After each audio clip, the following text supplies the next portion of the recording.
Good day, everyone. I am Clarence Rosellosa, BSMST, and the future teacher. In this short video, let me present you my teaching philosophies. Before I start, let me give my personal definition of education. For me, education is more than just the key to success. I believe that education equips us with adequate and essential knowledge and skills that help us to function in our society. Education teaches us what is right and wrong and what is the common good based on evidences. We learn about societal and environmental problems that must be solved using what we have learned, and it teaches us how to think critically. With that, I believe that my role as a teacher is not to ensure that my students will get a job in the future, but to give them opportunities to be lifelong learners and well-functioning individuals. What kind of teacher will I be? I want my students to appreciate biology and equip them with knowledge and skills that will make them scientifically, technologically, and environmentally literate. To efficiently perform this role, I will start first with identifying my students.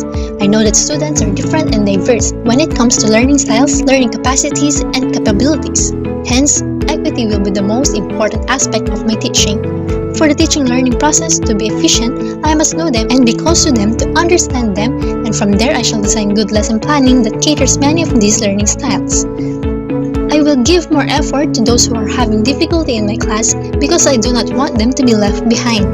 Lastly, I believe that learning in classroom is always two-way and that I can always learn from them. Hence, I will always listen to my students' insights and informed opinions. With the goal to make my students appreciate biology and its importance, my lessons should be made comprehensible for all students using different teaching strategies.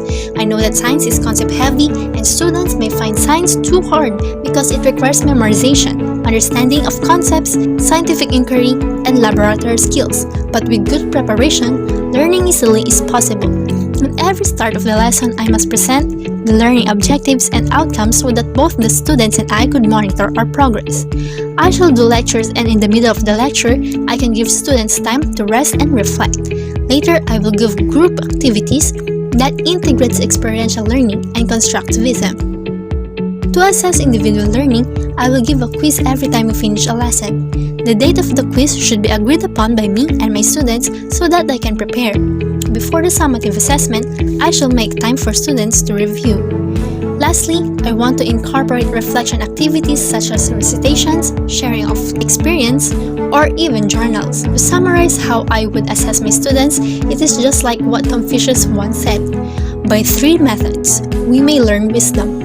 First, by reflection, which is noblest. Second, by imitation, which is easiest. And third, by experience, which is the bitterest. Of course, we shall make experiential learning as less bitter as possible, but must leave meaningful learning to the students. How about my dream for our education system? I dream that our education system will be more Filipino-centered and more accessible to our Filipino children and youth.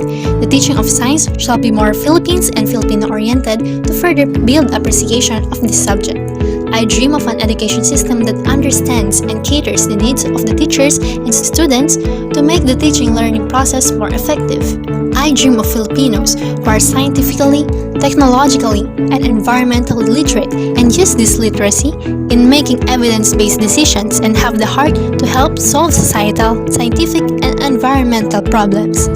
Teachers must understand that we play a huge role in nation building. When we understand how important our role is, we then can drive our students and our nation to development and success. That will be all for my teaching philosophy. I am hoping that I will truly achieve these in the future. Thank you for watching.